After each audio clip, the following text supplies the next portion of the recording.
Episode 150 motherfucking 5, man. You know, thin line. You know, between James and the Sandy. You know, hosted by yours truly. OG! Man, I love saying my own name. Is that conceited? Hey, look. As I apply my motherfucking me chapstick, it's a Saturday recording. I'm feeling good, looking good. You already know what the fuck going on. Let's get right into it. Welcome to Raw Is OG. Hey, what the fuck, man? DJ, hit me! Gang. Fuck him up. Yeah. Let's get it, man. Yes, sir. What's poppin' with y'all, man? Welcome back to another motherfucking episode of the Thin Line Between Genius and Insanity podcast, hosted by yours truly, OGHatch. No, spin that block for them hating ass niggas. Once again, them hating ass niggas. Let them know your boy is. For the bitches, nigga. For the bitches, nigga. For the bitches, nigga. For the bitches, nigga. For the bitches, nigga. For the bitches, nigga. Come on, man. Enough of the small talk. I am the fly, as high, as cool, as smooth as motherfucking host of them all. OGHatch. Me what the fuck it is, man. What's up with y'all? Hope you're out there looking good, feeling good, staying safe. There's a whole lot going on with transportation each and every episode. I want to shout out to everybody around the world that's tapped in, enjoying the conversation. I truly love and appreciate all the support, man. It's keep building this empire brick by motherfucking me brick. There's a whole lot going on. Episode 150 motherfucking 5. Jesus Christ, man. Round of applause for all the friends of the show, man. Jesus Christ. Jesus. Look, man, we is going fucking strong, man. Each and every episode, man, I feel like I'm getting better. I feel like the engagement's getting better. And I just feel like the overall quality of the show is just getting fucking better, man. I truly enjoy coming in here, putting on a great show. I'm having great content for you guys to listen to and enjoy, man. If you're driving to work, at the gym, you know what I'm saying, chilling, got the show on TV while you're cleaning up the house, while you're smoking, whatever the fuck you're doing, man, I want you to enjoy the show and actually know that, you know what I'm saying, there's money being put into this, there's time being put into this, and that there's creative thought process being put into each and every episode, man. Each and every docket, you know, so I take it very seriously, man. So to come here and put on a great show for you guys, man, I look forward to it twice a fucking week, man. We may even up that. I may be on some Joe Rogan shit very motherfucking soon, man. But I want to say shout out to everybody once again around the world, man. It's tapping and joining the conversation. I truly appreciate all love and support. Episode 155, man. On the grind, 200. This shit not stopping for a motherfucking soul. It's all on the document, man. It's a Saturday recording. You already know I'm feeling good, man. I've been smoking, you know what I'm saying? I took a few shots at Terra, man.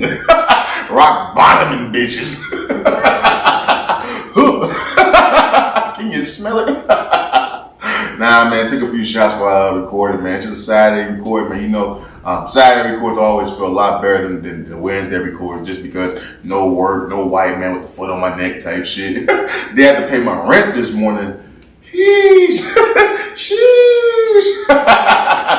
At 1800, make a fucking fool out of a nigga every month, I tell you. Let's live show on the document, man. Let's go ahead and get right into it. You know, I do want to start this off taking you guys behind the curtain, you know what I'm saying? Every episode can't be, you know what I'm saying, just strictly pop culture all up and down the fucking episode. Man. We gotta always bleed into the personal side of the man behind the mic, man, so you guys can just, you know, so relate to the show a lot more, man. This ain't no engineered bullshit looking to go viral, man. It's just some intimate shit, you know what I'm saying? No homo. But I want to talk about something that happened to me recently. You know, I want to ask the friends of the show, man, am I wrong for this shit? You know, and there's this young woman in my life, right? We talk every once in a while. Nothing too serious. Never been serious ever in life. Known this woman, nigga, over 10 years. You know what I'm saying? Known her over 10 years. Known her when she wasn't really shit. Known her when people didn't really look at her the way they look at her now. I've always looked at her a certain way. And I'm happy that the world is going to look at her the same way as well.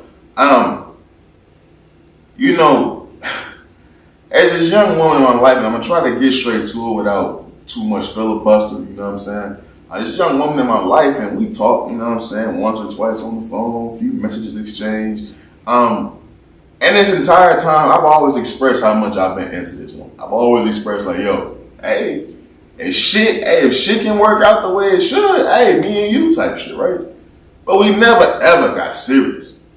So when we do talk, I will admit there's a higher level of seriousness.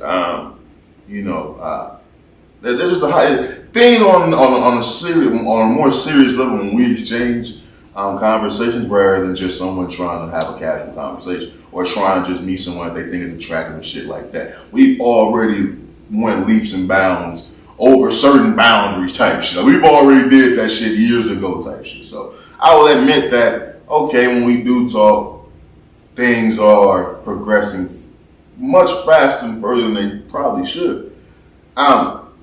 In talking to this woman, I will admit, like I told on this podcast recently, man, I don't know what's going on in my life. I don't know if all of a sudden I just start glowing to women. I don't know what's going on, fam. Once I start to get back outside, I get more eyes will be on me, but come on, I'm still the same guy. I feel like the attention, the spotlight's on Hatch, and I love it, but I will say it is overwhelming, and it does have me with my guard up and with the Heisman out on these women, because why all of a sudden type shit, you know what I mean? But in talking to this woman in such a short time, I would say in a week's time frame, we talked, and all of a sudden I've been told that she wants to be with me. I've been told that she's told me she's fallen in love with me. And the straw that broke the camel's back when she asked me for some money. Now, granted, she didn't ask me for money directly. She asked me to buy her some lunch. Now, I'll be honest with you. I didn't think about the whole DoorDash aspect of it. I talked to my homeboy after. He was like, bro, you could just DoorDash or some shit. And I was like, damn. Wow. I didn't even think about that. With all this technology going on, I didn't even think about DoorDash or somebody some shit that's out of state type shit. Now, granted, I don't know if I told her, this woman is out of state. This woman is cross country. This woman is cross the fucking country. This isn't somebody who I can just pull up on and take out to lunch and go feed and shit like that. I never have a problem doing anything like that. Any woman that's ever been in my presence and we've ever did anything, I've always paid. As a man, I don't feel comfortable allowing the woman to pay. Now, have I had a woman once or twice just flat out say, nigga, I'm taking you out somewhere? Yes. But all women that know Hatch know I am very hesitant to do anything if I don't have the financial means to take care of both of us.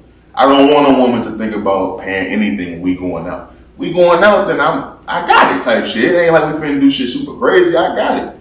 We enjoying us. I want you to enjoy your fucking time. But this woman's out of state. This woman's somewhere where I would have to send her some fucking funds. I've never been that guy. I've never been the nigga to send any woman anything. Not saying that I don't believe in taking care of your woman, taking care of your girl, but this is not my girl. This is not my anything. This is someone who I've expressed I have extreme interest in. This is someone who we just a week ago said we would talk a little bit, see where things can go. As she told me she wants to be with me, the first conversation, the first FaceTime, how she told me she's falling in love with me, I told her, let's probably work on communication. let's build that and build trust. Why 4 days later when someone asks me for money and I say, yo, I'm not comfortable doing that, why is that a problem? But I wanted to ask all the friends of the show, am I in the wrong? Is something wrong with me not wanting to send a woman some money who's across the country to buy some lunch and get something to eat? Am I wrong for that? Like, because when I thought about it, I'm be honest with you, it's not like I didn't have the money. Maybe that's why I really even thought about it afterwards, because I don't feel comfortable sending you no money. I don't even lend my family members money. Because when you lend a motherfucker some money and when you need that shit back when times is hard, 9 times out of 10, they not gonna have it. So I don't even like lending money out type shit. And this wasn't a lending situation, but my point is, I don't even like exchanging money with folks, but the bill collectors. That's the only people that's gonna get some money out of me. Them and Chick-fil-A and the dispensary money. They're the only people I feel comfortable giving my money to. That's just how Hatch has always been. I've been getting out the mud on my own and having to rob Peter to pay Paul for a long motherfucking time, bro. So shit is hard. I pay $1,800 in rent. Yeah, I'm living good now. I'm doing good right now, but nigga, hey, I still remember them times. So I'm still stuck in that mode, my nigga. I'm gonna be honest with you. Take that how the fuck you want. You want to call Hatch bro? Call Hatch bro. I don't give a fuck. I'm good. I'm straight over here. But I don't feel comfortable sending you no fucking money. So when that's met with attitude, when that's met with a change in tone, I take offense to that. I want to dead the conversation because me as a man being open and honest with you, I could have lied and said some bullshit. Damn, man, I ain't gonna lie to you, I gotta re-up. I just got licked at the dice game. I could have lied to you on some bullshit, so that's on some regular hood nigga shit and just lied to you. But nah, I am feeling you, so as a man, I'm like, yo, we not there to the point where I want to send you some money. That's not something I would even expect a woman to be asking for within a week of talking to me. Like, that's kind of wild. I'm not gonna lie to you, like, where is the self-pride? At what point as a grown-ass woman do you say, that's not okay? Now, I get it. If you live a certain type of lifestyle and you trying to attract certain niggas, that's cool, but you need to know something about Hatch. Hatch ain't never been no trick-ass nigga. You not my girl. We not talking on serious level. I can't even pull up and fuck you when I want. Not even on some that's my pussy type shit, but damn, it's 2 o'clock in the morning. I can't even hit you up like, yo, slide. I gotta catch a flight to see you, huh? What are you talking about? Why am I the guy you asking for money? Where is the niggas that's in your phone book that's local? What the fuck is going on? Like, am I the only nigga that found a problem with this? But as I said, as the days went by, I'm not gonna lie to you, I have been thinking about it. Because I know how I do see the potential and the interest in this young lady. So it's like, damn, did I do too much, or should have just sent it? Because I did have the funds. Like, it wasn't. Could have sent the 40-piece, 50-piece, or Chick-fil-A. Have fun. Get all the sauce you can get. like get the 30-piece nerd this time. Like, do your thing, babe. But it's like, am I wrong for not doing that and standing on principle? Because my on principality, there's no way I'm sending you no fucking money within a week of us even thinking about starting to have a more frequent communication. Like, we ain't even together. Like, we just saying we're gonna talk more. You want to ask me for money? Come on, like what the fuck are we talking about? What the fuck are we talking about? But as I hear my man said I should just DoorDash or some shit. He said he would have did it just say he did it. I'm just not that type of guy. I don't do shit just to say I did. I'll be honest with you. I only do shit with a meaning and a purpose. Now, my meaning, I have no problem waking up one day on spontaneous shit. Yo, send him stay, yo, man. Yo, I want lunch on me. But to ask me for that shit, 6 days within us talking, nah, fuck, man. I'm not boo-boo the fool. You can't tell me you want to be with me, you fall in love with me, and ask me for money, all within a week of us beginning a constant communication. You can't do that. I'm not a fucking dumb man. I'm not that guy. I do a podcast, bitch. I talk shit about niggas who do that shit all the time. Maybe I am throwing away a great thing, a potential to be a great thing, but even when I have reached out afterwards, earlier today actually, I reached out like, yo, just trying to establish communication, because like I said, the tone of everything has changed.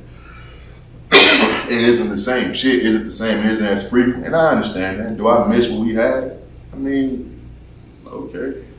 But I do understand when things change. So even as a man, when I reach out trying to say, yo, I understand how you can see things a certain way. Even though I'm looking at it on the sideline like, you mad because I ain't seen you no bread? That's kind of wild to me. But as a man, I'm sitting back like, you know what? No, I do think Shorty is fun as fuck, and I have been talking to Shorty for a long time. And I can see how she can, maybe, in her delusional ass mind, be offended. So as a man, I'll say, you know what? I see where you're coming from, type shit. But even when I said that, and it was still met with attitude, and it was still met with bullshit, that's when I say, you have me fucked up.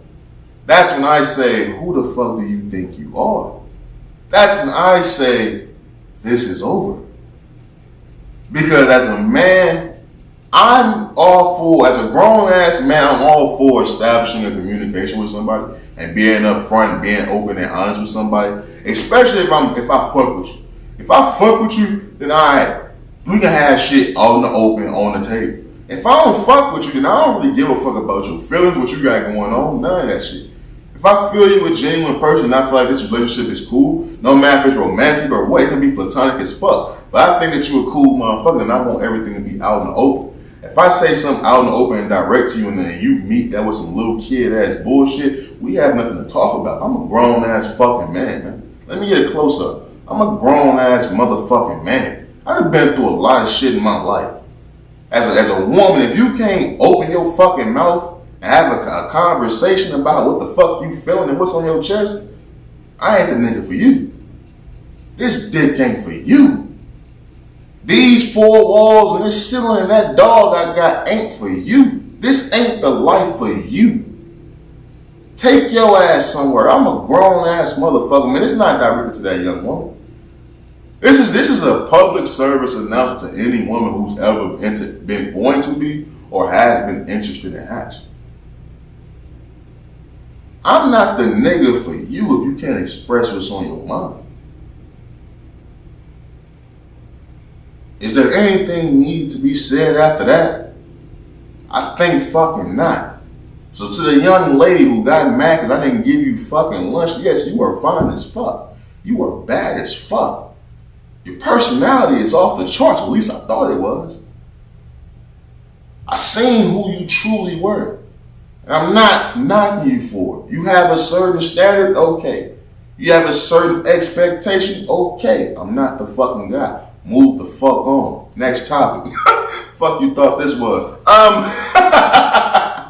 Let's go ahead and get right into it, man.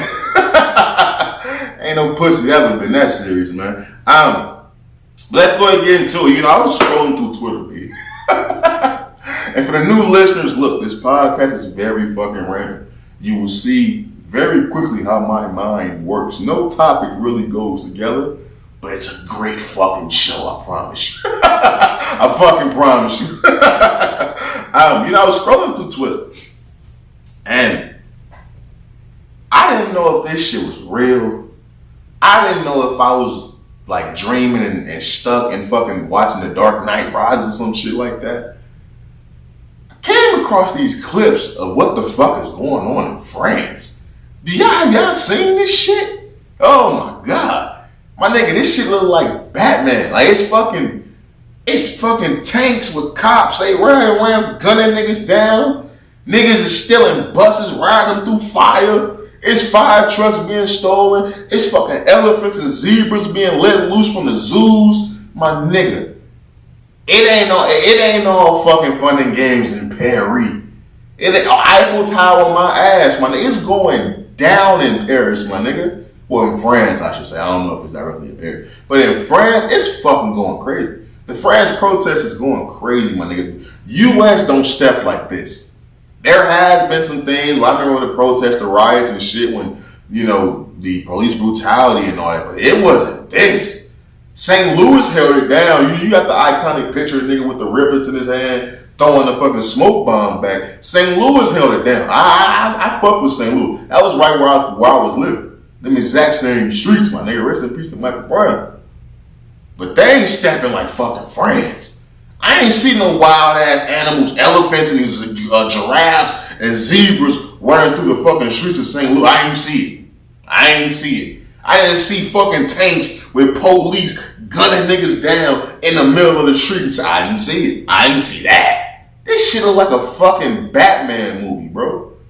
So I didn't know what the fuck was going on in France. All I know from France right now is fucking Victor Wembanyama. That's all the fuck I know. Is he or is he not the man? That's all the fuck I know about France. And for a side note, I think Victor Wembanyama has a 75% chance of being absolute ass in the NBA. Look, I don't want to get into it right now, but as we get closer to seeing them playing this in the summer league in Vegas, I'm pretty sure he'll be okay. But he has a 75% chance of being what I'm sitting on right now. Ass. But that's all I know about France right now is Victor Wembanyama. France is fucking going crazy, bro. So I had to see what the fuck was going on.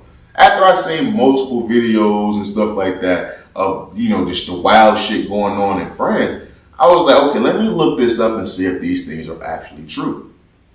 So I looked it up. There's a whole fucking protest going on right now about the killing of a young man. And I didn't know what the fuck. I'm like, whoa, what the fuck?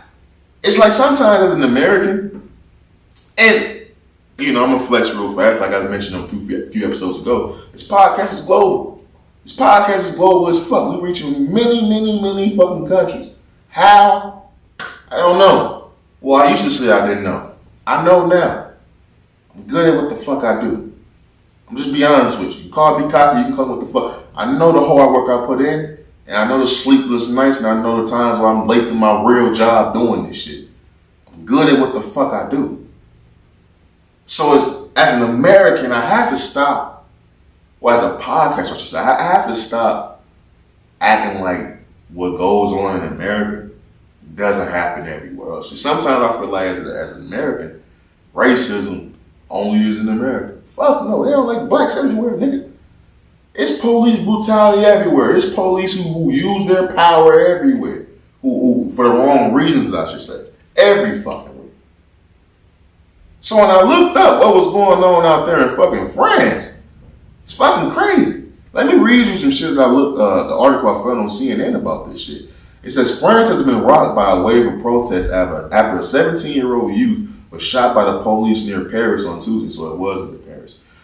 Sparking, I should say, a ban of demonstrations in some cities, travel warnings, and reigniting a debate on over-policing and marginalizing communities. Scenes emerged of people setting fires to vehicles and climbing onto buildings and smashing windows, with riot police officers fiercely clashed with demonstrators. The unrest prompted a crisis. Bro, it's fucking going down in France right now. Look, if y'all don't know what the fuck I'm talking about, just get on Twitter and just search France. It's going down, my nigga. This shit don't look real. It looks like a scene from movies. Every clip looks like a scene from a fucking Christopher Nolan movie, my nigga. It looks fucking crazy right now. It says the unrest prompted a crisis response from the French president Emmanuel Macron, who held an emergency meeting with ministers, and he attempts to bridge divisions and unite countries in his second term. Now, look, this is what happened. It says, what sparked the protest? What sparked all this shit is a police officer shot dead the teenager Nathan, who's Algerian, and during a traffic stop in the Paris suburb of Nanterre earlier this week. Footage of the incident has been released. It's captured by a passerby showed two officers standing in the driver's side of the car, one of whom discharged his gun at the driver's spike, not appearing to face any immediate threat. The officer said he fired his gun because he was scared the boy would run someone over with his car. Wow. Wow. Wow. Wow. So you mean to tell me it's a traffic stop, a regular fucking traffic stop. Two cops are at the driver's side window. That don't even happen. Usually it's one on the driver's side, one on the passenger side. So it's two cops in the driver's side window.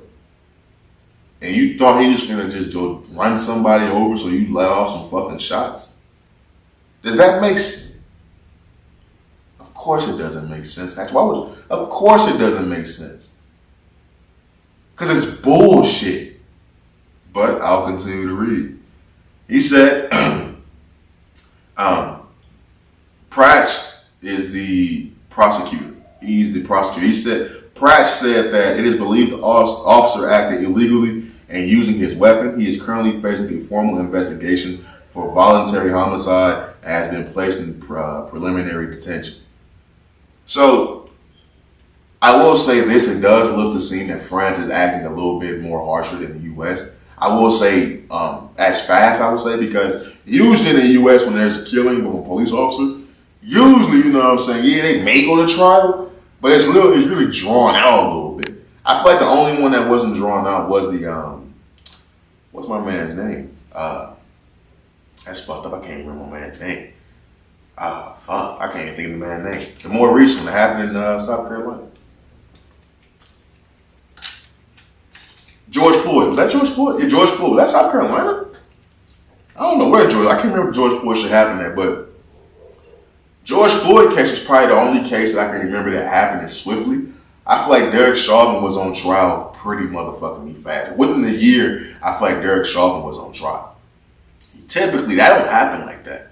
Typically, there may be a suspension, but there isn't an action handed down to that officer. To see that in France, it's obvious that there's been a clear act of voluntary homicide. He's been removed and things of that nature. So I'm eager to see what happens to that officer. But it's fucking going crazy in fucking France right now, bro.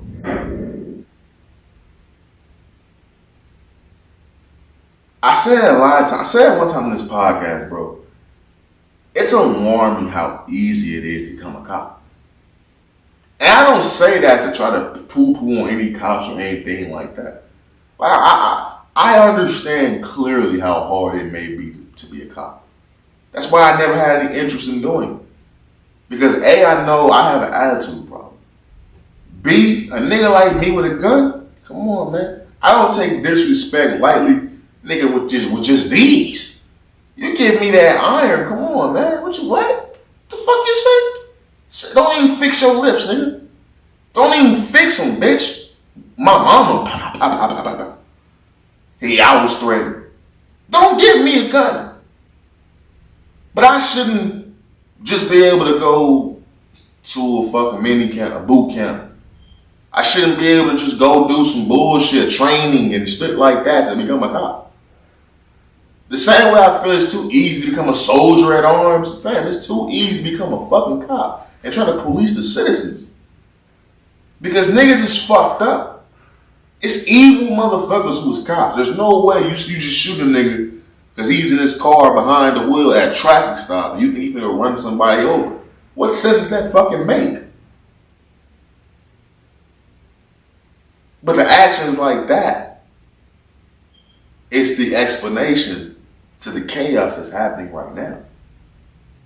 My nigga, it's wild elephants, zebras, running through the fucking streets. It's fucking fire. And it's buses just driving through fucking blazes of fire, my nigga. There was literally a tank rolling through the streets with an officer shooting niggas. Do you hear what the fuck I'm saying? So that's why I always say, you have to,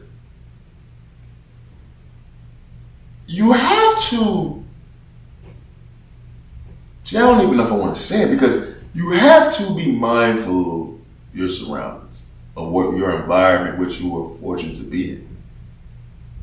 Because yeah, when Michael Brown shit happened and St. Louis did what the fuck St. Louis did, you understood it. As wild as it was, I'm out here in Phoenix. My niggas was there. My niggas was calling me. I'm hearing shit in the background. My niggas was calling me. I literally stayed right there. I'm not bull. I'm not saying I just stayed and said no. I stayed right there in Ferguson. Chambers and West Florissant was my streets. I stayed right there. I tell niggas all the time, I ain't know that nigga. He looked familiar as fuck. I seen that nigga face before. So I say all the time. I ain't trying to get no kudos, no cookie points and shit. My point is, when St. Louis did that, you understood it. But you don't see that everywhere. Yeah, niggas may march in Selma. Niggas may post up on the highway. I never understood that part because niggas, you on the highway, I can't promise you I ain't gonna hit you. I'm driving at least 80 on the highway, my nigga. I ain't stopping like that, my nigga. You better be fucking Mike Vick with this shit. That shit don't happen like that. Police brutality and police killings happen at least, what, 5-6 times a year? Sad as fuck, but I'm talking about the major news. I'm pretty sure it happens way more than that. But I'm talking about mainstream news. We probably hear about 5 cases a year. Maybe that's a little too much. We probably hear about 2 to 3 cases a year of a cop making mainstream news about killing somebody that shouldn't have been killed. All the time. And we don't react like that. You don't see animals and shit running through the shit. Fam, I'll be terrified, my nigga. If it's a fucking protest going on with buildings and shit is being burned down, niggas is shooting, cops is running through, gunning niggas the fuck down, elephants and shit is charging and shit. My nigga, come on, man. And that what made me think about my niggas back in the loop. Because although there wasn't elephants roaming streets. Buildings were being burned down. Cops were on high alert. So it made me always turn back to, this life shit. You gotta open your eyes, man. And hopefully I'm not all over the place, man, but you gotta open your eyes with this life shit. Because there's senseless killings that's taking place. There's senseless actions that's taking place. And time and time again, the people are speaking. The people are in uproar. Time and time again. This is my first time paying attention to something like this happening that's not in the U.S. Time and time again, these acts are taking place, man. And so you gotta open your eyes, and we have to, I don't know what we can do, because it's clear that it's not just an American thing. It's clear it's not just a, Caucasian and African American. It's not that. It's clearly not just that. I ain't even looked up the races, of the people involved in this shit in France. I don't want to know. I don't even want to know. One could say, nigga, he was a black driver. Okay, probably was. But I don't even want to know. Because I'm tired of talking about the racism shit. I'm tired of talking about that. Let's talk about the actual problem of why the fuck is it so easy for niggas to become cops? And I bet if that problem was fixed, I bet the killings of innocent people, that shit would stop, or the number would drop dramatically. If you make that harder, that should be one of the most prominent positions held in the city. You should be an officer of the city. That should be one of the harder jobs to get. I shouldn't have a harder time getting hired at a fucking Walmart than it is to fucking become a cop. I shouldn't be fucking having a hard time fucking becoming a doctor to become a fucking cop. I shouldn't be having a harder fucking time getting my fucking bachelor's degree than becoming a fucking cop. I shouldn't have I can go an associate, I can go on and fucking on. Nigga, a semi-pro football player shouldn't have a harder time making the fucking cut than becoming a fucking cop. If you make shit harder, I promise you, it will weed a lot of these niggas the fuck out. But instead, you have what's going on in France. I want to send my condolences to everyone out there in France and Paris. Over here at the thin line between Genius and Insanity Podcast, and we truly fuck with you. And I don't want to see anyone get killed the way I seen a cop rolling through the fucking city, shooting people. I don't want to see that. I don't want to see that. When you see the United Front of Cops with the shields and shit like that, whenever that's deployed, come on, man, what we doing? We people, man. And yeah, I've always been a nigga. You fight fire with fire. You step when you step. I'm a Malcolm X believer. I'm not a Dr. King ass nigga. Fuck with him, respect him. You know what I'm saying? Rest in peace. Celebrate the day. But I'm a Malcolm X ass nigga. But I don't like seeing that. I like when people, or when they see the killing of a young boy, you know what I'm saying, and they step behind that, I'm with you. But when this shit start turning into chaos and buildings burning, falling down, windows being broken, and animals is loose, come on, man, what we doing? What's the end game here? And I'm not saying that for the people to stop and, you know what I'm saying, be submissive. I'm talking to the leadership. I'm talking to Congress. I'm talking to the minister, whoever the fuck is in charge over there in France. I'm talking to them niggas. When you see the people react the way they react, my nigga, they can't be on bullshit. They didn't just wake up one day and say, let's let the animals free. No, nigga. They're in response to the killing of a young boy. The nigga was 17. You know what the fuck I was doing when I was 17? I was in high school. I was graduating high school, fam. And I was 17 years old. You killed this young boy. So when you see the people rally like that, whenever you see people rally behind something, you have to pay attention to what the fuck they got going on. Okay, let's tap in with the fuck they got going on. How can we fix this and make sure this don't happen again? How can we make sure the streets will be fucking safe? How can we make sure traffic stops are just traffic stops? And I'm not just talking about in France.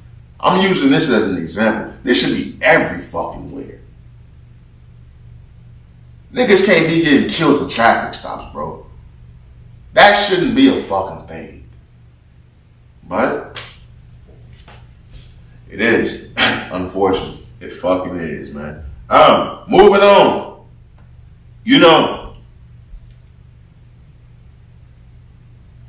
Life is wild. Have you ever just sat back and thought about the countless times you got in trouble? And have you ever thought like, damn, like I should have gotten in trouble for that? Like a lot of times when I fucked up in life, I truly never really got mad at the punishment. Because I can look back and reflect on my childhood. Was I a nigga that got in trouble at school a lot? Yeah, up until middle school. Now, once I got to high school, I was pretty much cool. After middle school, that's when I really just stopped fucking up. I was really like fucking up a lot. Got kicked out, suspended 10 days, and all that shit, all the time. But once I got to a certain age, people just accepted, okay, this is just who this nigga is. Like, you just can't talk to him any fucking type of way. Once the teachers understood that, we all got along pretty fucking cool. But I never got in trouble at home. So it was one of those things where I never got in trouble at home ever because I wasn't a bad kid. But at school, niggas just can't talk to me any type of way and think I'm not finna say, who the fuck is you talking to? So once all that shit kind of got around, I was cool. But as I got older, I can reflect on times when I got in trouble and be like, I kind of deserve this shit. So that's why I asked the friends of the show, have you ever just got in trouble and was like, yeah, I understand this, right? I want to talk about the nigga, the Parkland officer. I don't know if y'all remember this shit. The Parkland officer, Scot Peterson, he had went on trial. It was a school shooting. And he was one of the officers who didn't run in the motherfucking building. Now, he took cover type shit. They have him on in 4K. He was supposed to run to the aid of these kids who was being attacked in this school shooting. And he was like, nah, fuck that. He bitched out. Now, granted, I always said, as much as that's people's job, fam, when it's fight or flight time, I can't guarantee you that I'm finna run into a fucking building where I know bullets is flying. I can't guarantee you that. That's why I never even thought about becoming a cop. As much as I wanted to become a firefighter, my nigga, I'm not running in no burning building to save anybody. You have to be like very fucking close. I'm not running in there, going downstairs, going upstairs, saving cats. Fuck them cats, my nigga. Like, I'm gonna be honest with you. Wow. That's why I'm not a firefighter. Every time I ride past a fire department, I just shake my head because I know I could have been fucking great at that. But I know I'm not dying for no one. I'm not even coming close to dying. If I run into that building and I start coughing heavy, man, you're dead. I'm turning around. I'm gonna start just crawling out like I couldn't make it. Something's going to happen to where I didn't make it to you. You can guarantee it. So I kind of felt Scot Peterson, but at the same time, it's like, fam, when you see a bunch of innocent ass kids, you literally came to the scene for that reason. So as I say, reflect about all the times you did fuck up and you say, I kind of deserve that punishment. Can you imagine being on trial for being a bitch ass nigga? Wow. Like, for real, can you honestly imagine being on trial, fighting for your fucking life for being a bitch ass nigga? Embarrassing. I'll be honest. Embarrassing. The way this nigga's crying in this video when they found him not guilty, because he was found not guilty. I honestly feel you can't send that nigga to jail because he did run into that building. You just can't do that. Now, should he be stripped from being a police officer? Should he be stripped from his retirement and all that shit? Yeah, absolutely. All that shit should be taken away.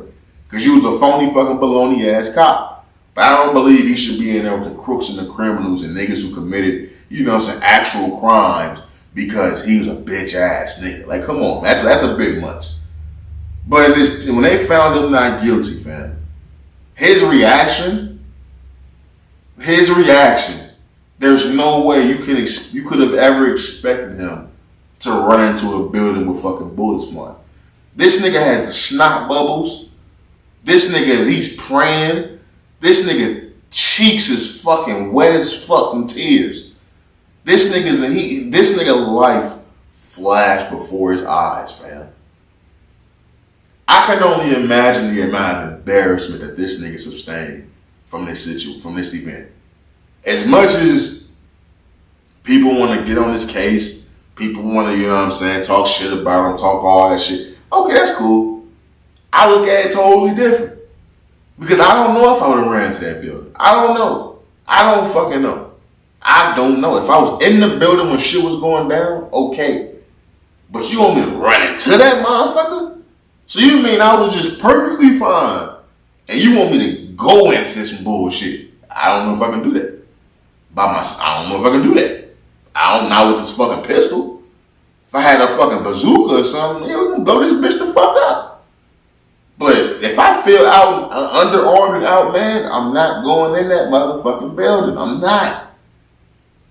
I gotta have the advantage. Real motherfucking tough. If I ain't got the advantage, Hatch ain't going in. So I felt the nigga on that. But at the same time, there has to be some type of middle ground between putting a nigga in jail and firing a nigga for not doing his duties. The job is to protect and serve, but I don't feel a nigga should be sent to prison for not protecting and serving. If that's the case, you should send all the niggas, the cops to prison who been killing innocent people. Fuck send a nigga to jail who didn't do shit. He literally just didn't do shit. He didn't do shit.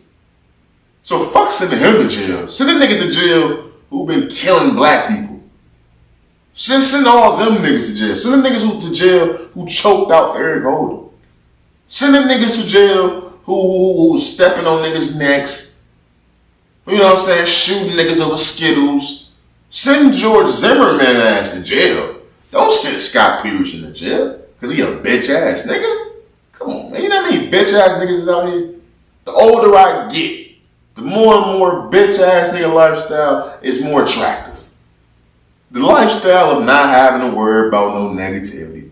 The lifestyle of not wanting to interact with ghetto shit.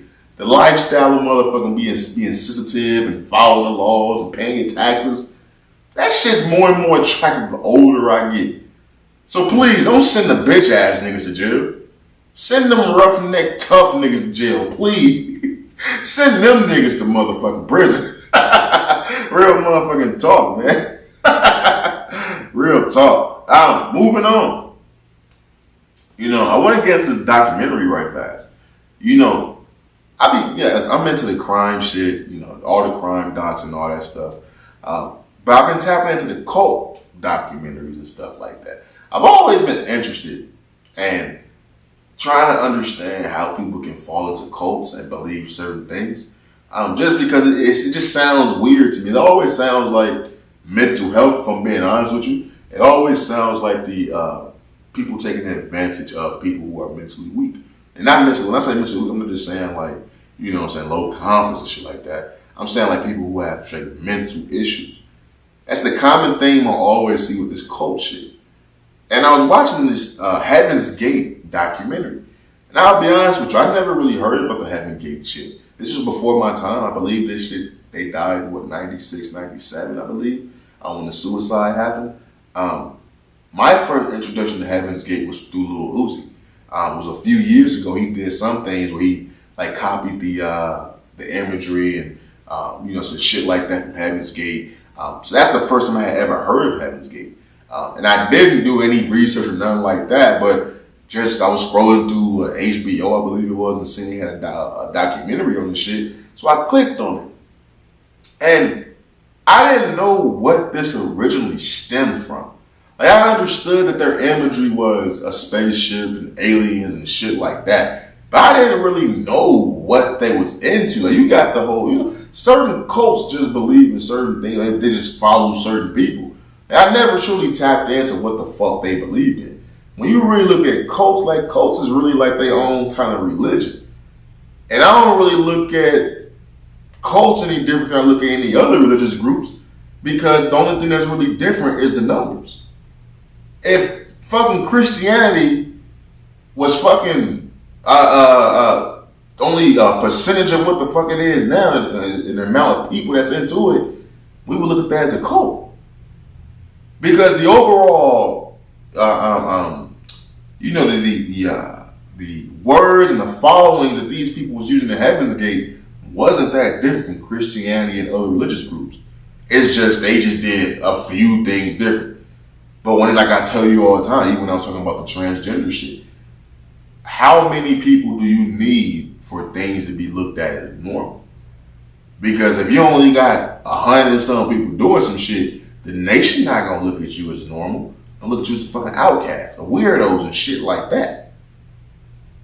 So when I looked into this, I'm watching this documentary, all this shit stems from aliens and these people thinking that aliens is gonna come and fucking on a big spaceship and take them up to the next level, and that they bodies wasn't real bodies, and all this shit stemmed from the teachings of someone who was in the psych ward. All this shit started from a nigga who had a fucking mental breakdown, was put in a psych ward, and one of the nurses took the nigga and taught him all this bullshit.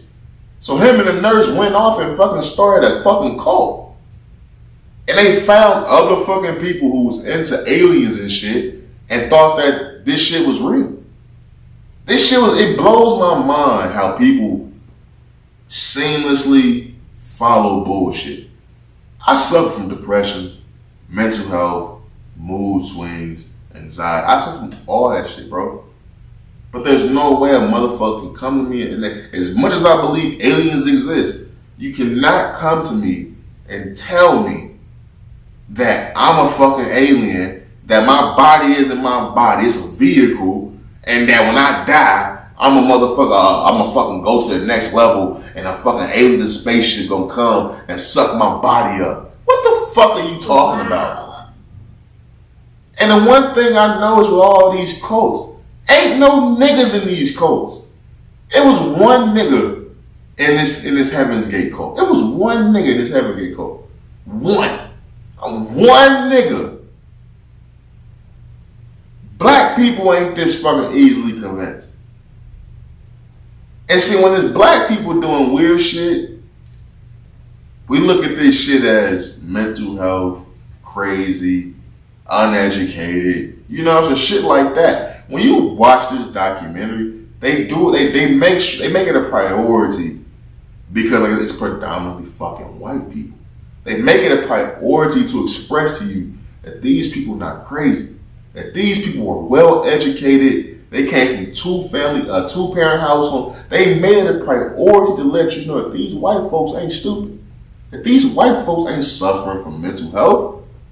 They was just fucking bamboozled. No, nigga, these people is fucking sick. That's what the fuck is wrong with these motherfuckers. Let's cut the bullshit. You think you an alien? What the fuck that sound like? And I think it was interesting I watched this documentary now, because I honestly feel like Heaven's Gate was before their time. I honestly feel like Heaven's Gate was right now, they will be fucking, they will be blowing niggas up the water. Because you can't tell me that niggas ain't believing in this alien shit more than they was back in the 90s. You can't tell me now in 2023. I just seen a video right now of a fucking, what was that shit called? What was that motherfucking shit called? It was an ISS camera out there up there hovering the motherfucking the world. They just caught a motherfucking bus-sized UFO orbiting the motherfucking Earth. And they was following that bitch for like 29 minutes, my nigga. I'm looking at it right motherfucking now. You can't tell me that niggas don't believe in this alien shit any more than they do now. You can't. You can't tell me in the 70s, 80s, and 90s that niggas believe in aliens more than they do in 2023. Niggas in 2023 is more acceptable to aliens probably being out there. Especially right now. Especially with the weird shit going on in Vegas. Especially with niggas trying to raid Area 51 every couple of fucking months. With the government having to release every fucking knowledgeable detail they got on aliens and UFOs in Area 51. That just happened last year. So nigga, it's getting realer and realer. And when you see ISS cameras picking up bus-sized fucking vehicles in the fucking air, and then for 29 minutes they followed it, then that motherfucker start going up higher into the fucking space atmosphere. That ain't no motherfucking American or you know what I'm saying, Earth motherfucking spaceship, nigga. That was some other shit. Ain't nobody got no shit like that in Russia, China, none of that shit. So when I look at heavens, I'm like, it's kind of before their time. As crazy as they was fucking, as motherfuckers thought they was back then, they probably would have been accepted now. Because I know the numbers would have been way more what the fuck they was back then. It got to a certain point when there was only 50 members in the group. The mass suicide, which today is known as the largest mass suicide that happened on U.S. soil, was from Heaven's Gate. And it was only 39 people. So when at the end of all this shit, it was only 39 people. It started off with hundreds. But as time went on, people started seeing through the bullshit, thinking, knowing that these motherfuckers on straight bullshit timing. It was some crash dummy ass shit. But to have 39 people kill themselves, thinking that they was going to the next level and they gonna turn into aliens. Come on, my nigga. This Heaven Gate shit, cult shit. We all know about the Jim Jones, you know what I'm saying? All that bullshit, the drinking the purple syrup and him killing all those people. The cult shit, man, it's one of those things you condemn certain groups of people when you don't understand their ways of thinking. When you don't agree with their ways of thinking, you condemn them. I'm not going to sit here and say that this having gay people was right, wrong, or whatever the fuck. These are grown ass people. They believed in what the fuck they believed in. Do I believe they had mental health issues? Absolutely. Do I believe that they was a group of degenerates who was disowned by society and was looking for a group of people who had like-minded thinking? Absolutely. That's exactly what the fuck I think. Do I feel that they was taken advantage of? Absolutely.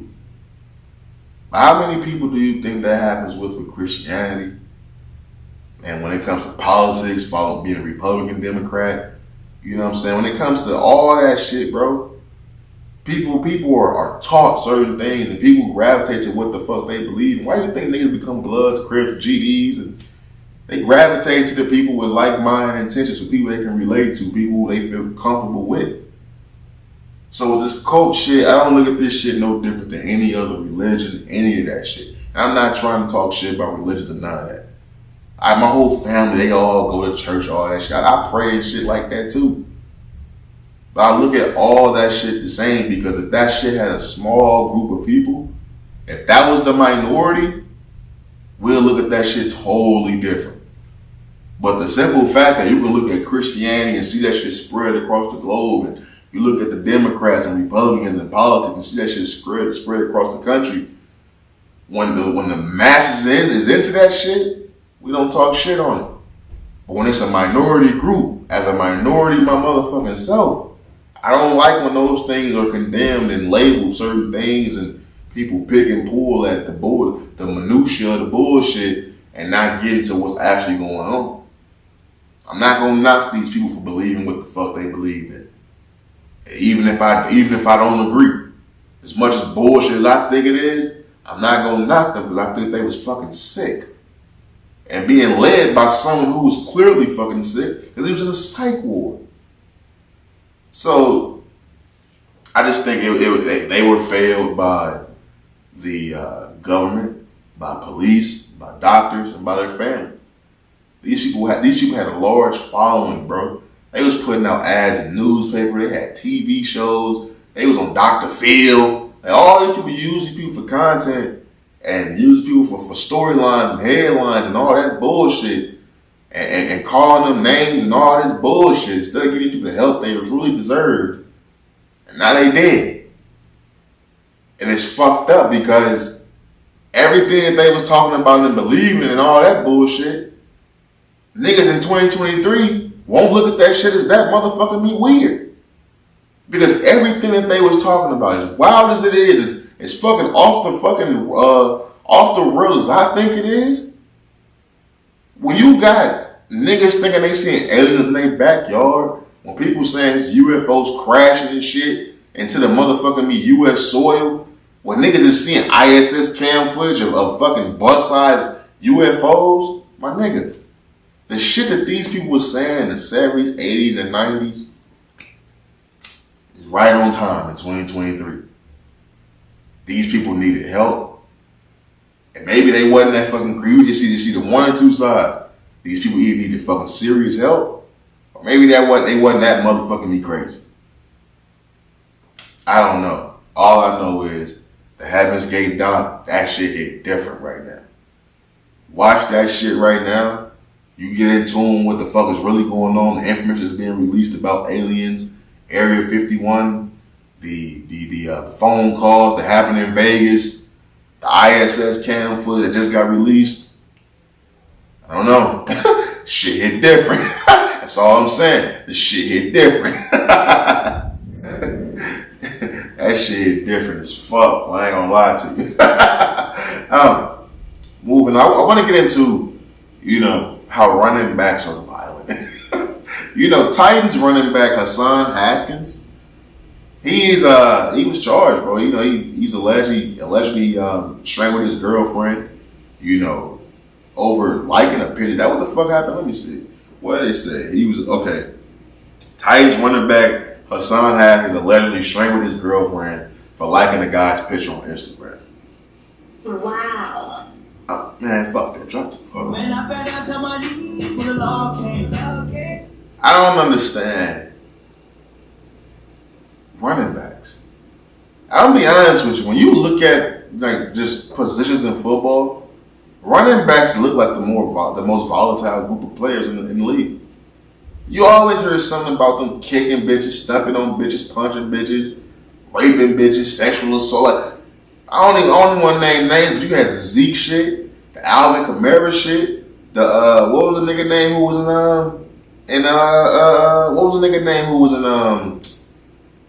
was it Cleveland? One of the running backs. He kicked the bitch. He was stepping the bitch in the hotel hallway. Like Ray Rice, we all know about Ray Rice. Why are running backs so damn violent? What's wrong with these niggas? Is it the little man syndrome? I get running backs are typically short. Running backs are typically 5'4" to 5'7", 5'8" type shit. They be big as fuck, but they still little as a motherfucker. So why are running backs so goddamn violent? Why is Hassan Haskins, why has it even been an allegation that you strangled your girlfriend because she liked another nigga's picture? Embarrassing. How is that? Embarrassing. Like, I be trying to sit back and think, look, I'm a hot-head ass nigga. The older I get, the more calmer I get. But at one point in time, I could snap like that. But I always snap that shit that niggas understood why I snapped. I can't look at a nigga and be like, I get why he did what he had to do what he had to do because his girlfriend liked another nigga's picture. She liked another nigga. Do you know what bitches out here doing, Hassan? Bro, let me just fill you in. It's bitches fucking and sucking niggas, not properly cleaning up, going home to their man, fucking and sucking their man. It's bitches got straight porno video footage of other niggas in they hidden photos file and they fucking camera log. It's bitches out here that's going to work, selling that pussy, and they man don't even know. It's bitches with OnlyFans links and bios and they boyfriend don't even fucking know. So they got a dummy Instagram account. This bitch is going crazy. And you allegedly strangled your girlfriend because she liked the nigga's picture? You're a fucking NFL running back. Remember what I said last episode? I don't understand niggas sometimes. If the shit was that deep, why you just ain't leave? I never understand in domestic relationships, in domestic violence situations, why people just don't leave. There's never been a time when I was dealing with a woman that I wanted to beat the fuck out of her. There's never been a time. There's never been a time. Has there been many times where a woman has had me fucked up? Absolutely. But there's never been a time where I literally want to put my hands on a woman. There's never been a time. I understand how big I am. I understand that, yo, you cannot whoop my ass. I understand that, yo, when you have me fucked up, I'm going to let you know you have me fucked up, and I'm going to leave. It's not even about, you know what I'm saying, being smart in the situation. It's just, I don't fight battles that I know I'm going to whoop a nigga. I don't even fight those battles. When it's a man and I know I will beat the shit out of him, I don't even fight those niggas. I fight niggas I think, you know what I'm saying, might be a toe-to-toe battle. I want to test myself type shit. I've always been that type of nigga. So I never even looked at a woman and said, I'll beat her ass, she got me fucked up. I never even did that. So it always blows my mind when I see niggas in domestic situations. I get, you know, so you trying to defend yourself. When I was a kid, that happened to me. But as a grown-ass man, brother, come on, man. As a fucking running back in the NFL, come on, man. She ain't like a nigga's picture? Is this a nigga from the past? Even if that's the case, because she liked the nigga's picture, you throw your career away? You throw your imagery away? Now your name don't hold no weight. You throwing all this shit away because of a liked picture. I guess I think about all this shit because I know it's not something I would do, but without putting that pressure on my little bro, it's always something I hope that he wouldn't do. I always say, man, I would hate to get news about my little bro doing some straight bullshit that I talk shit about these other niggas doing. No one want to put that shit in the air, but it's like, damn, man, I hope I set a better example. Hopefully I show him what these niggas obviously didn't have. A nigga in their life who just didn't do stupid shit. I ain't saying a nigga gotta be perfect. I ain't saying a nigga gotta have this, that, and the third. Yeah, I'm pretty sure nigga, my little brother see me running around this motherfucker, you know what I'm saying, iced the fuck out, you know what I'm saying, spinning bags, whatever the fuck. I'm pretty sure he would love to see that. But what my little brother always tell me is he loves that I show him the fucking way. So it's like I always hope, man, my little bro just wouldn't find himself in these dumbass situations. Because it's not necessarily about, you know what I'm saying, a nigga put his hand on his girl, as much as we are against that over at the thin line between Jesus and this Aaron podcast. As much as we are against that, this isn't about that. This is about niggas just throwing away and squandering opportunities. This is about niggas throwing away fucking what they worked they ass off for fucking nothing. You did this allegedly for a like picture on Instagram. This ain't a nigga putting his hands on a woman because she was beating the fuck out of him. You know what I'm saying? Beating the fuck out their kids. This ain't a nigga who had to really defend some shit. This is a nigga who because you was jealous? Because you caught up in social media?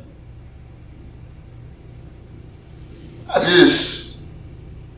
don't know, man. I don't know. And it's sad because even if this shit isn't true, I tell you every episode, every other episode, every once in a while, there's certain jackets you can't take off. And if I ever come across Hassan Haskins, I don't know you from football. You play for the Titans. You're not Derrick Henry. I don't give a fuck if Derrick Henry was hurt. You're not Derrick Henry. So even when Derrick Henry got hurt, every running back that ran them, that tore that pigskin, man, put all them yards under Derrick Henry shit. We don't give a fuck about y'all niggas. I don't know you from what the fuck I should know you for. I know you for choking bitches. I know you for being a jealous ass bitch ass nigga. I know you for being the dickhead that squandered away a fucking million dollar fucking dream.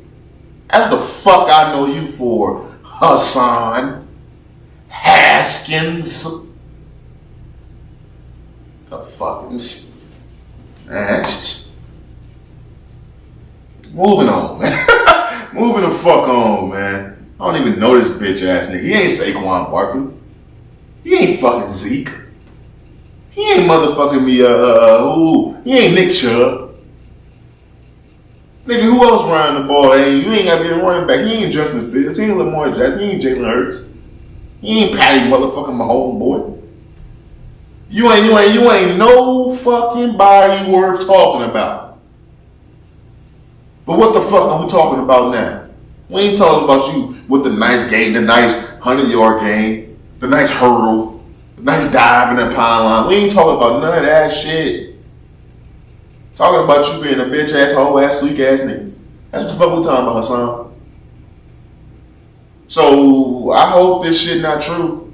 I hope, you know what I'm saying, truth comes to light. I hope you not a scum on the earth ass nigga. But fuck you, buddy.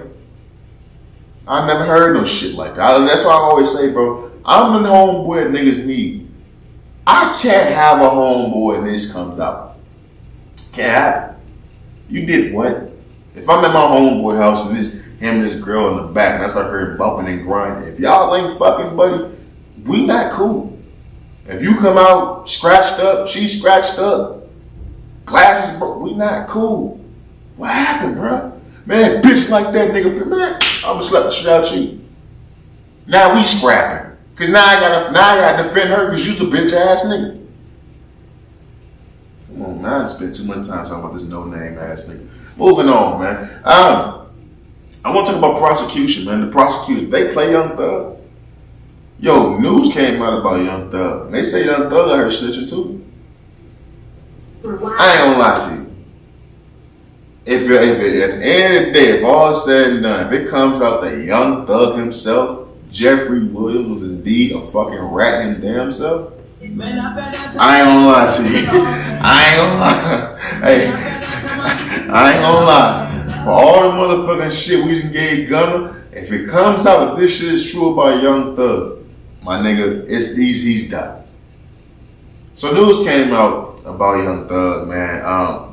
Prosecutors are trying to say Young Thug gave some information about some murders a long time ago. This shit allegedly happened when Young Thug was supposed to be like 15. Apparently, well, they're trying to say the cop that he gave this information to was one of the cops that be on like First 48 and he got his own show and shit. He one of the most famous cops in Atlanta. And that cop is trying to say that Young Thug gave him a statement. You know, he was like 15 years old about some murders that took place. And I guess that the prosecutors are trying to have this witness appear in court. Why? I don't know what that would have to do with, you know what I'm saying, Young Thug's RICO case.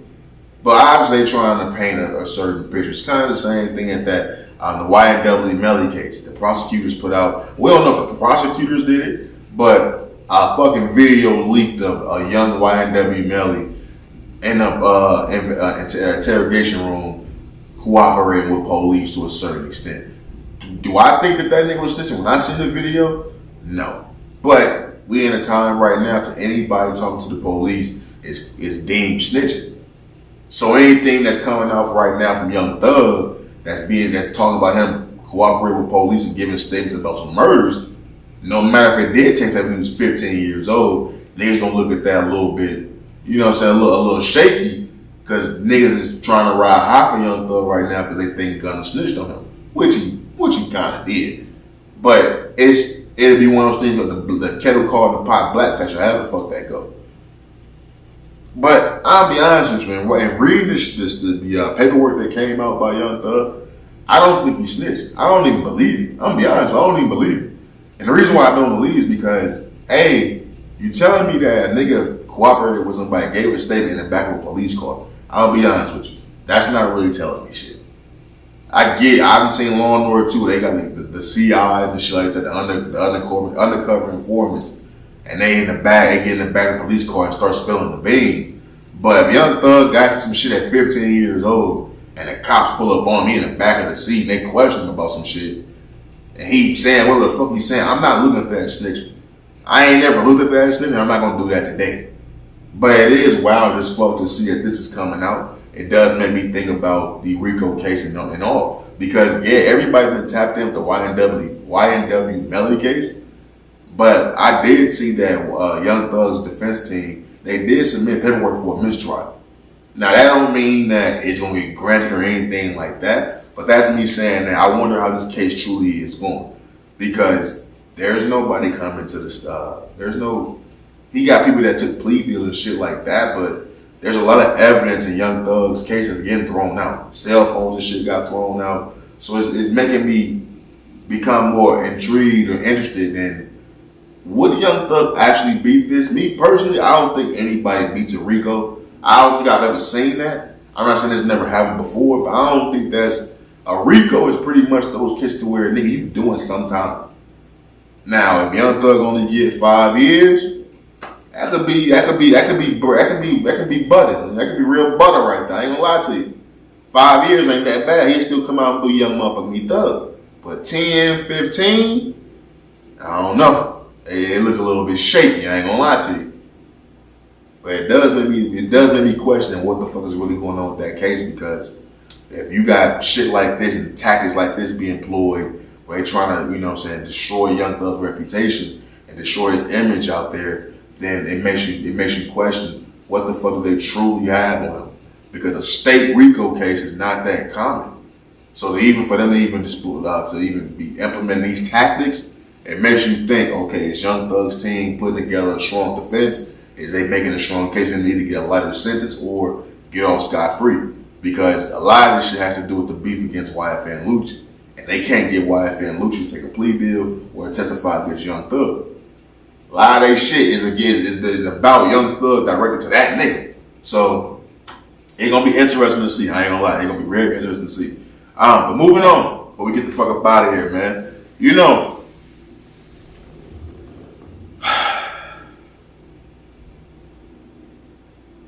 I had a question for all the friends of the show. What would you do if Jalen Green was your homeboy? Wow. Now, honestly, what would you do if Jalen Green was your homeboy? For the people who don't know who Jalen Green is an NBA player. Jalen Green is a shooting guard for the Houston Rockets. Young cat, a little talented. You know what I'm saying? I'm not gonna lie, he's a little talented. Jalen Green, man, I want to start this off by saying, I told y'all how I was on the wrestling team. I seen a lot of niggas do a lot of gay shit on that wrestling team. I'm not gonna lie to you. I seen a lot of niggas do a lot of gay shit on that wrestling team. I seen a lot of niggas and a lot of other sports teams and stuff like that do a lot of gay shit on the football teams and the track teams, and it always blows my mind the amount of gay shit that transpires in a group of men. Jalen Green is going viral right now. A clip surfaced. It's had to be high school, because he didn't go to college. I don't know when the fuck this was. There's a clip going viral of this young man fucking the shit out of somebody. I'm not literally straight penetration, but he's playfully fucking his homeboy, one of his boys. It's wild as fuck. I've never seen no shit like this. When I clicked on this, I didn't know what to expect. They just said this was Jalen Green going viral. what is he gonna say for this? Like, and I clicked on it. He like was pounding the shit out of his homeboy, and his homeboy was like screaming and shit. And I'm like, how is this fun and games? But I had to think back as a youth, bro. I don't understand why gay shit is looked at as fun and games and groups of men. I don't understand it. I don't understand. As much as niggas be against gay shit, allegedly, supposedly, when you get a team, for some reason gay shit happens. I don't know why, bro. I can't explain it. I don't even want to try to explain it. Seeing what Jalen Green is going viral for, if he was your homeboy, what would you do? Think about it. Let's talk about it. I remember when the video came out from Anthony Davis. He was at Kentucky. He was butt booty ass naked, squirming on the ground like a fucking fish. Nigga was smacking his ass, trying to remove towels and shit from his genitals. Like he was on the ground, he's sticking his tongue. He was all into it, man. He was all into it. Screaming and shit, squirming on the ground like a fucking fish. This light-skinned, 6'10" ass nigga, butt booty ass naked with a unibrow, sticking his tongue out, nigga smacking his bare ass. I remember seeing that. Every once in a while it goes viral again. But then Jalen Green shit is wilder to me. Because you literally had a nigga's legs spread. And you literally was like tapping your dick on his dick. Like it was wild. That's wild. That's wild. Oh my fucking God. Dude. That's wild. That's wild. What the fuck could you do if that's your homeboy? I don't know what I would do. That's not just a joke. I can't just slide in a group chat and be like, damn, this nigga JG fucking niggas. Like, bitch, I don't even know what joke you can say with that. There's no way that's not being addressed. There's no way you finna be walking around this motherfucking NBA after this video goes viral and niggas not finna be looking at you crazy. What you think Draymond Green gonna say to a nigga when he play him? You trying to get hot. You in warm trying to get your jumper right, and Draymond Green walk up to you and say you like fucking men. Oh, it's just so you like doing the bending. Like, what are you gonna do when that's being said to you? I don't understand these new niggas. I can't even say new niggas that Anthony Davis did. I know what it was like being in a men's locker room. I don't understand why it takes place. I never will understand it. I don't know if niggas is trying to be, do icebreakers or something. I don't know what it is, bro. But niggas, their gay side comes out when there's like a group of niggas. I don't know what it is, bro. I don't even know how to work the shit right. Any nigga that's ever played sports, I ain't saying all your teams did it, but any niggas that have played on multiple sports teams, you know what I'm talking about. You've seen niggas do some shit where you was like, what? But in the moment, niggas didn't look at it as some gay shit. It was received with laughter and shits and giggles and other niggas doing it. When I was on the wrestling team, niggas used to fucking sit in a circle. And I think I even played one time, so I'm not even trying to be a hypocrite. Niggas used to sit in a circle, like with their legs spread, with a fucking bottle filled with water, flip that bitch in the air and try to hit each other in the nuts with it. I don't know why. Niggas do gay shit, bro. And I ain't never seen no nigga straight start thrusting a nigga. I ain't never seen that until this Jalen Green shit. But as time goes on and y'all mature in life and this video resurfaces, what would you do if this was your homeboy? What can you say to this nigga? What are we talking about after that? I'm not saying you can't keep being friends with the nigga, but you can't act like this didn't exist, like this didn't happen. This is you in 4K fucking a nigga. Clothes burn a nigga is wild, bro. I'm gonna be honest with you. Clothes burn a nigga as a heterosexual male is wild, bro. I don't even think that makes you heterosexual. I'm gonna be honest with you. You very well might be gay. I'm be honest. You might be gay. Clothes burn a nigga. You might be gay, bro. I ain't gonna lie to you. We can still play 2K, but you might be gay, bro. I'm be honest. You very well might be gay. Real motherfucking talk, man. Straight the fuck up. That nigga Jalen Green might be gay. You can play basketball, you can dunk, but you might be gay. Straight the fuck up, man. Moving on. But we get the fuck out of here, man. Long ass episode once again. One of the friends of the show hit me and he was like, an hour and 30 minutes. Yes, an hour and 30 minutes last episode. That's not going to keep happening. But we very well may be around that same time or around this episode as well, man. I love coming here and giving you out these long ass episodes anyway, just because that's how I will know listen to podcasts. I didn't listen to short podcasts. Any episode that was like 20 minutes, I didn't even consider those real podcasts. Every show that I was actively a listener, the Joe Budden show, the Joe Rogan show, the Brilliant Idiots, that shit was like 2.5 hours, 3 hours long. So me personally, just being one man on the mic, I can't do that. So I'll give a motherfucker an hour and a half. Like that's light work to me. Like that's gym and shit. Like, that's what you was to at the gym and shit like that. So if a motherfucker can give you a quality content for over an hour, what are we really talking about? Is they really podcasting? Or is they some social media influencers? Come on, what we really talking about? Let's really get into it. Let's really fucking get into it. But before we get out of here, man, NBA free agency is taking place. It went live yesterday. Today is a Saturday. It went live on Friday. It's been pretty cool, man. I'm a Laker fan, bro. We did pretty motherfucking be good, man. We brought back D'Angelo Russell. We brought back Rui Hachimura. We brought back Austin Reeves. We went and signed Gabe Vincent. We went and signed Jackson Hayes. We went and signed Taurean Prince. We re-signed Jared Vanderbilt. So it's been pretty motherfucking good, bro. I'm gonna be honest with you. You combine that with the AD, combine that with the LeBron James, that team got a lot deeper. We got a lot deeper. But when you look at the Jackson Hayes, he's pretty much as a backup center. He's a high flyer with some toughness.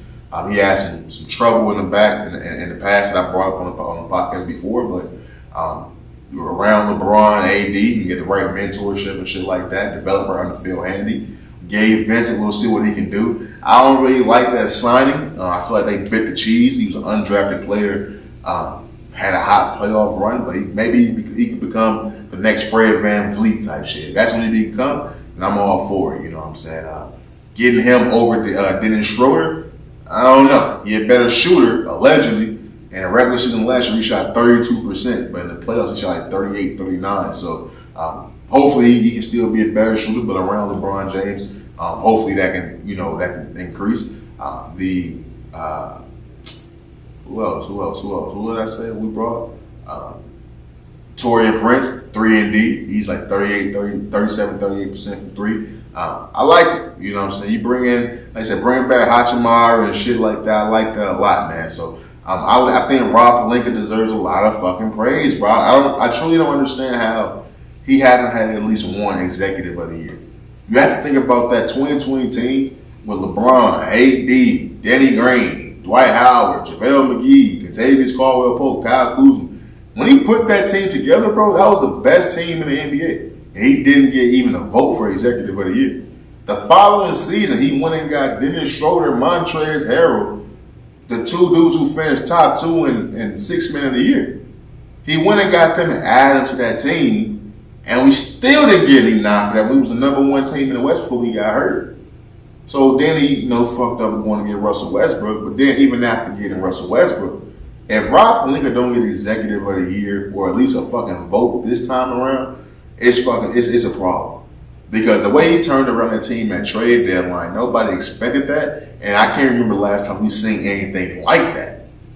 Nobody thought Russell Westbrook would get turned into D'Angelo Russell, Jared Vanderbilt, Malik Beasley, Mo Bamba. All them niggas came in and fucking changed. I seen Rui Hachimura. That's what we turn Russell Westbrook into.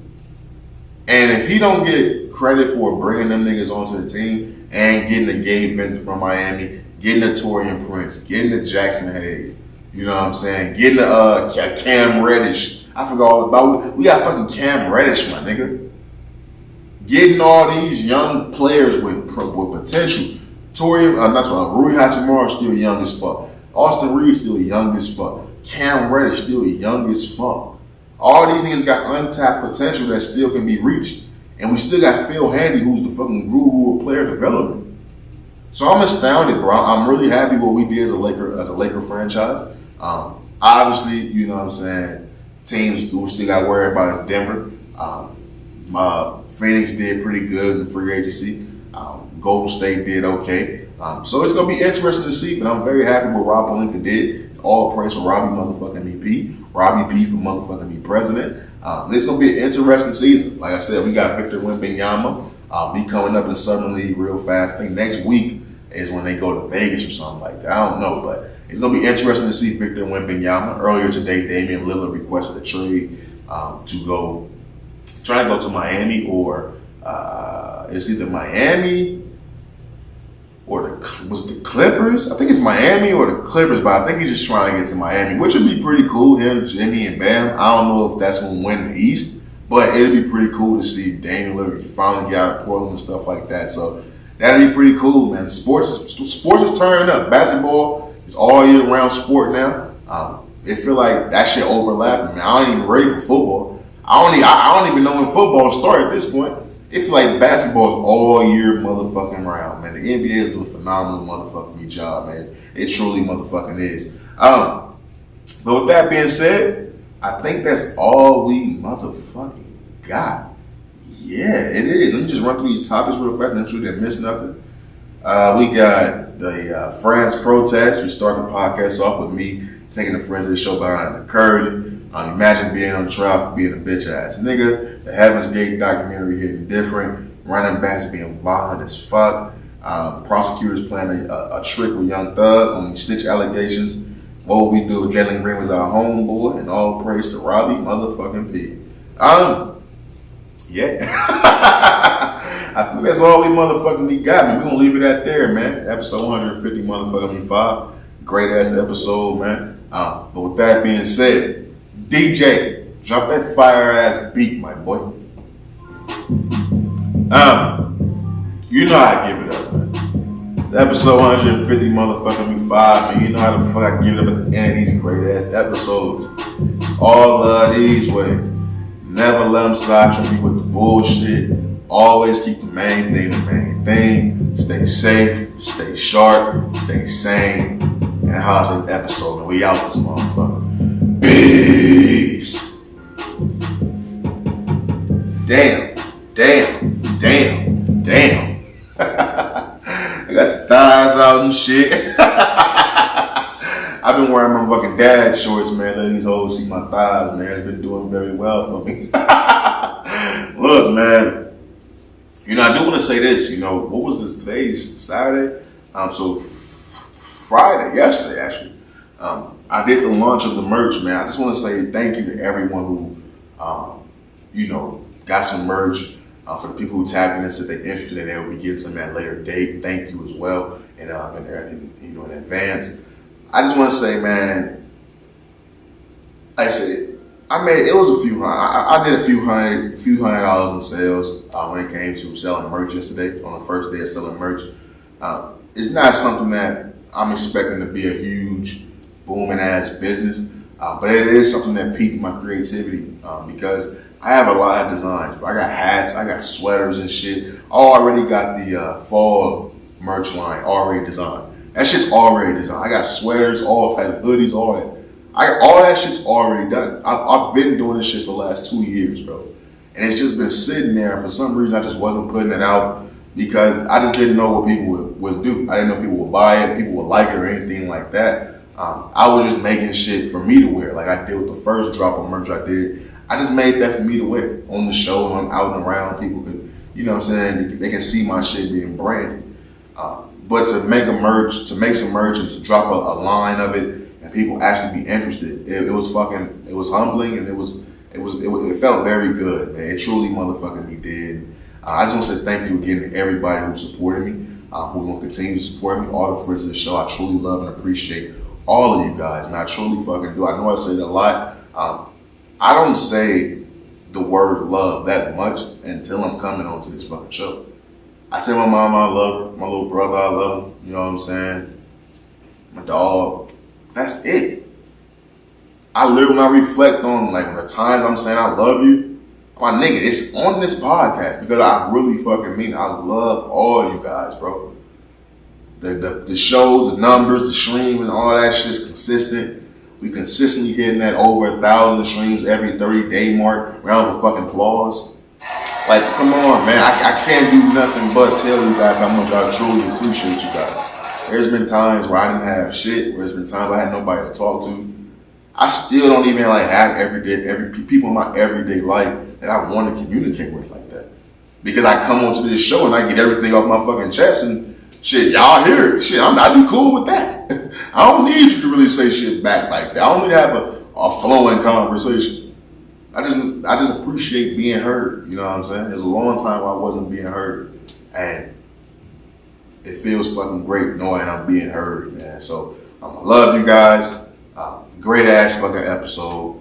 Great merch. That shit's coming in, man. Everybody that made orders on Friday, that shit will be expected by the 14th. I'll be shipping it out to you guys very fucking soon after that.